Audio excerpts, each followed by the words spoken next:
Lola Falana was a big star known for her singing and dancing. But in 1976, something shocking happened on The Tonight Show with Johnny Carson that got her banned from the show forever. People couldn't believe it.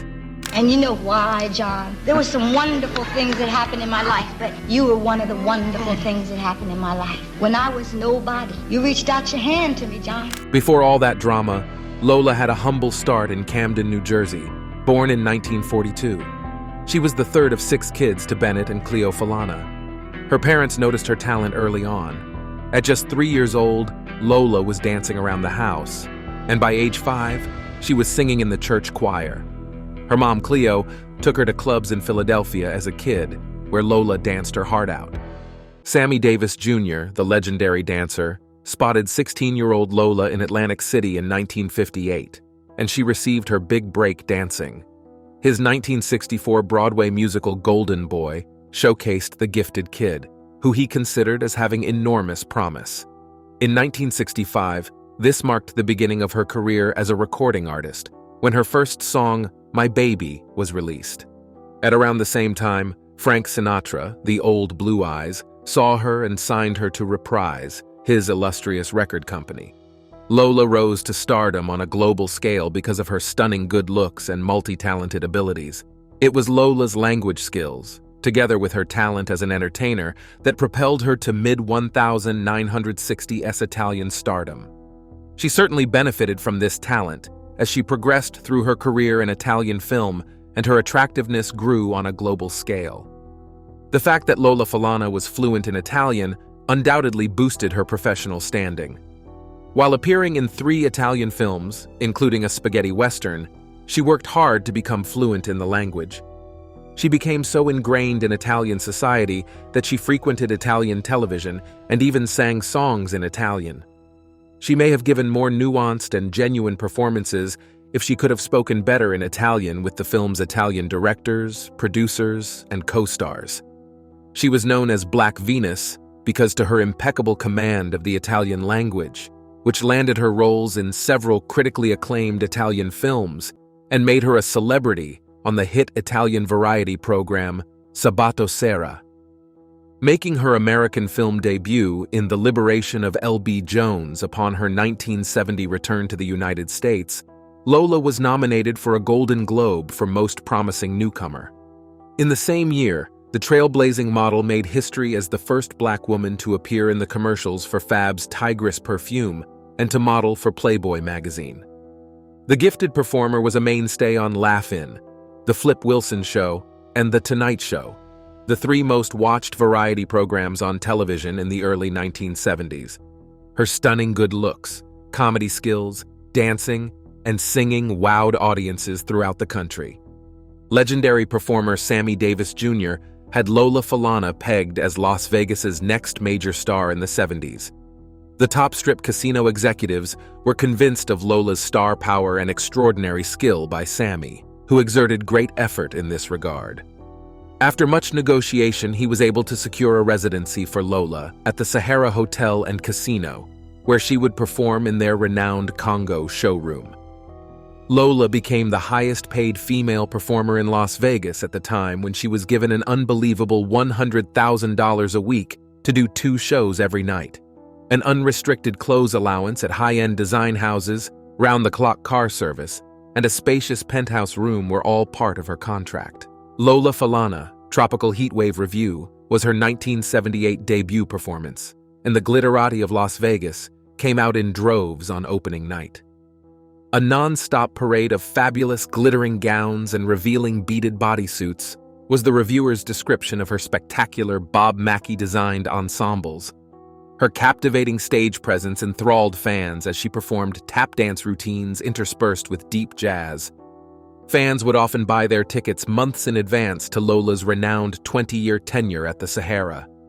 Las Vegas's First Lady wowed audiences of loving admirers with her performance. Lola was the uncontested queen of Las Vegas entertainment for an amazing 20 years, during which time she was the hottest ticket in town. Lola would jet around the globe to attend glitzy events, such as casino galas and red carpet galas, when she wasn't performing. Frank Sinatra and Dinah Washington were among the prominent persons she was often spotted with. Despite her hectic schedule, Lola never missed an opportunity to guide the careers of young Black artists by imparting the wisdom she had gained on her own path to fame, personal struggles, and contentious issues. First, we'll examine the circumstances surrounding the now famous appearance on The Tonight Show. Not only did Lola's meteoric climb to popularity bring her sold-out concerts and magazine covers, but it also brought her a tragic relationship. Her mentor, the captivated Sammy Davis Jr., had a love romance with her in the mid-1960s, when she was at the height of her beauty and brilliance. Lola, who was 25 years his younger, too fell head over heels with Sammy, who guided her in her professional life and her personal relationships. They had a tabloid-grabbing romance for a while, but it all came crashing down in 1968 when Sammy confessed to his suspicious wife, Mae Britt. This led to their unexpected divorce, and Lola's mentoring came to a sudden stop. In a 1970 ceremony attended by a star-studded crowd, Lola wed Feliciano Butch Tavares Jr. a few years down the road, among the gifted members of the Tavares Brothers Band. Their contentious divorce in 1975 was the result of Lola's demanding performance schedule and her global renown. When Lola's left side was paralyzed in a severe relapse of multiple sclerosis in 1987, she was at the height of her unstoppable success. She struggled to do basic tasks like walking steadily, enunciating lyrics clearly, reading lyrics or sheet music, seeing the faces of fans on stage, or hearing their applause. Cancellation of sold-out shows globally worth $2 million was necessitated by the star's devastating prognosis. The physician's incessant misery and intolerable anguish supplanted her luxurious existence. With her speech slurred and feeble, the formerly unstoppable dynamo, who had previously outsold Elvis himself in her prime, suffered for years just to regain her footing and sing. The once popular Lola, who was renowned for her energetic theatrical performances, now suffers from severe melancholy. She told reporters afterwards that she would weep every night in her hotel room after a difficult Vegas performance, when she sang and danced for large audiences. She detested the weak, completely reliant version of herself that the dreadful, incurable sickness had become her. Even if her theatrical persona had diminished somewhat, her appearance, physical form, voice, and whole existence were abruptly and brutally stripped from her. After a second episode of multiple sclerosis left her wheelchair-bound in 1996, she confessed that she had contemplated suicide for a while due to the immense physical and mental suffering she had endured. As the 52-year-old television icon grew totally reliant on her mother's continual care, a visibly distraught Lola had no alternative but to return to Philadelphia to live with her aging parents full-time. During those endlessly gloomy days, she almost gave up hope altogether. Lola overcame many difficult months by being resolute and drawing strength from her Christian convictions.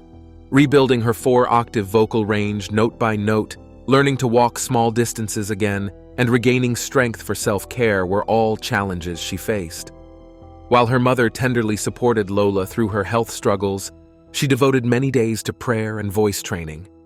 Emotionally taxing was the process of adjusting to her drastically altered sense of self and uncertain future. Her self-worth was brutally slashed. Tearfully, Lola told reporters that she was gaining the most important lessons in life from her worst days. Over the course of more than 3 decades, Lola Falana captivated audiences across the globe with her mesmerizing performances in singing, dancing, and acting. Lola may have been famous during her prime, but even her devoted followers would be surprised to learn some interesting trivia about her. Lola competed in talent shows as Lolita Black before she became famous. A judge told her to alter it since black isn't commercial. She eventually settled on Lola Falana, drawing influence from her childhood nickname Lola and the Italian actress Gina Lollobrigida. Lola worked as a dancer and vocalist early in her career, touring with the late, great Duke Ellington. As a mentor, Duke believed in Lola's abilities and showed her the ropes when it came to performing for crowds.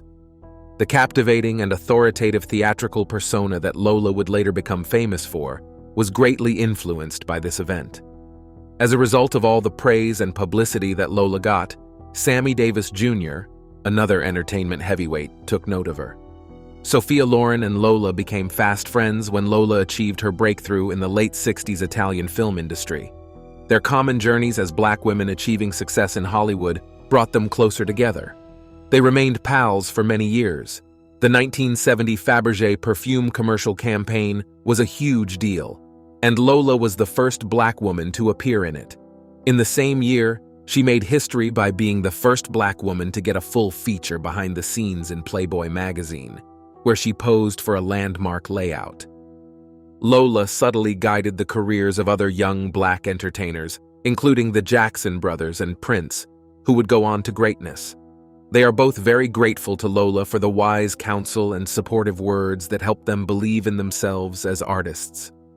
Lola was known for her glitzy persona, but she was really rather down to earth. When she wasn't performing, she typically opted for jeans and shoes over couture. Seeing her beloved teams play, particularly the Philadelphia 76ers, was a highlight for Lola, who was a lifelong sports lover. In the late 80s, she even had a stake in the Las Vegas Stars, a minor league baseball club. Lola had accumulated more than 2,500 pairs of shoes by the time she was in her late 80s. As much as she enjoyed shopping for her elaborate stage costumes, she adored shopping for shoes. Steve Spielberg was so impressed by Lola's audition that she almost cast her as Shug Avery in The Color Purple, 1985. Spielberg was really pleased with her acting abilities, even though she was not cast in the role. Many of Lola's unexpected guest appearances as herself on famous comedies like Martin and My Wife and Kids in the 90s and early 2000s demonstrated her wit and timing throughout those years. Lola was a loving aunt to her nieces and nephews, even though she never had any children of her own. She was a pillar of support for her family, making it to every athletic event, dancing performance, and school function. After Lola retired, she kept up her charitable work by giving to cancer charities, including the American Cancer Society. She was honored for her selflessness and leadership in the community in 2011. The New Jersey Hall of Fame, an esteemed organization that honors notable New Jerseyans who have made global or national contributions, honored Lola Falana in 2013. She also received a star on the Hollywood Walk of Fame in recognition of her achievements in the entertainment industry.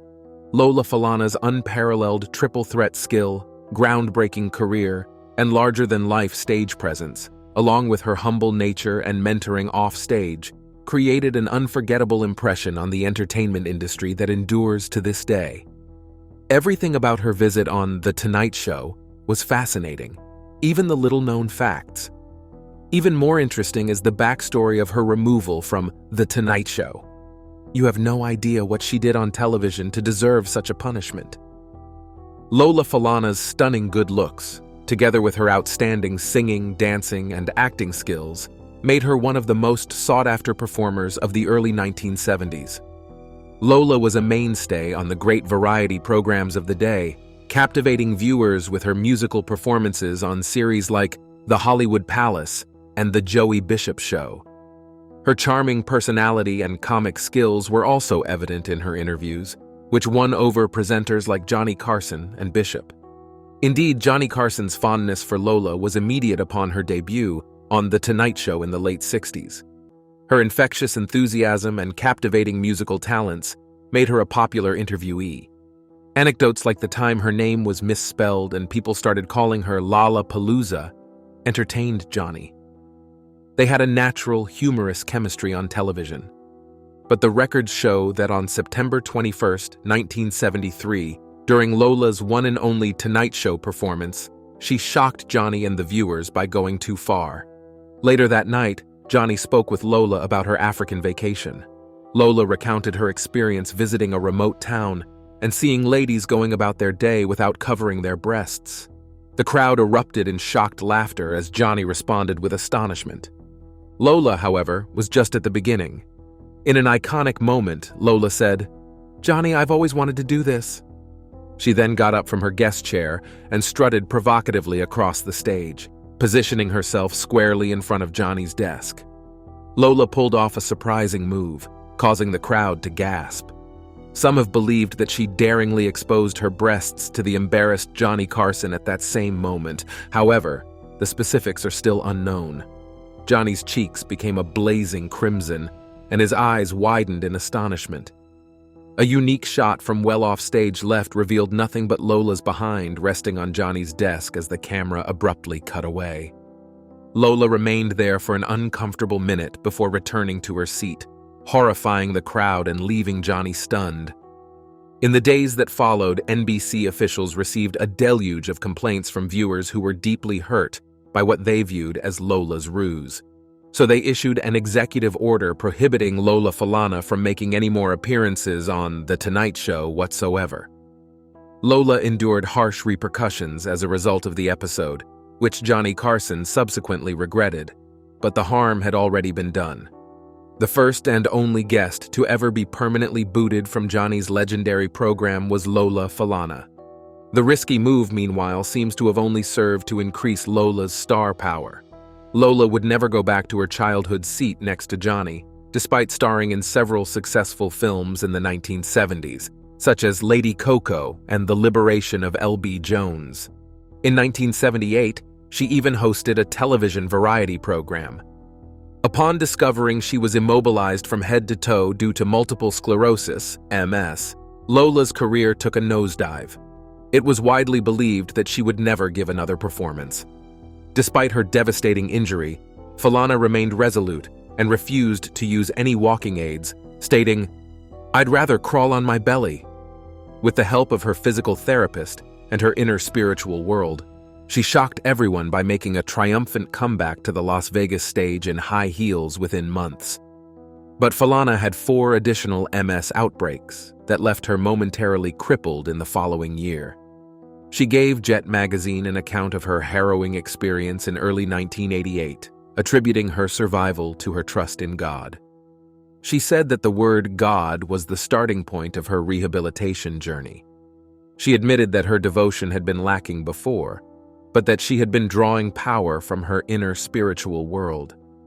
Faith had healed her, and she was sure that someone had to be in charge of this.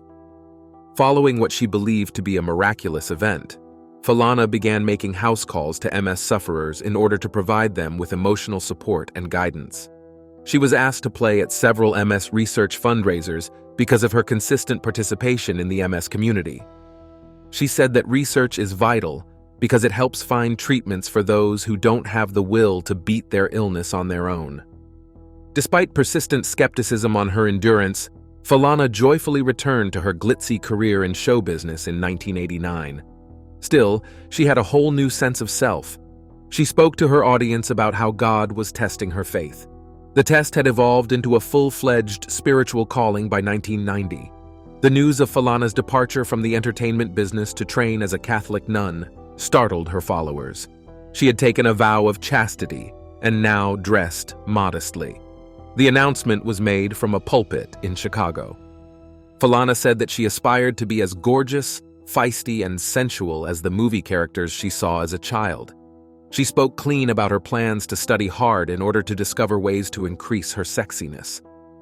Now, however, she said that being a woman was all she ever desired. After that, Falana returned to Philadelphia and dove headfirst into evangelization after officially converting to a Carmelite convent on Christmas Day, 1991. Over the following years, Falana traveled the nation sharing her story of incredible recovery. In 1996, her life was chronicled in the documentary Miracles and Visions, Fact or Fiction. She went on to promote a film on the anguish experienced by women after having an abortion and established the Lambs of God ministry to support orphans in Africa. Falana attributes her successful return to the entertainment industry to a higher power, since she continues to battle multiple sclerosis symptoms.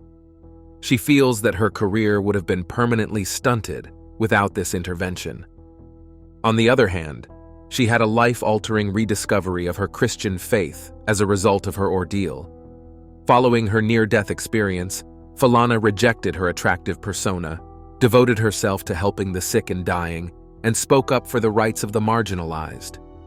Despite her retirement from performing, her cultural influence lives on in the realm of spirit, rather than music and dance. In your opinion, how good is Lola? Please inform us whether you have subscribed to the channel.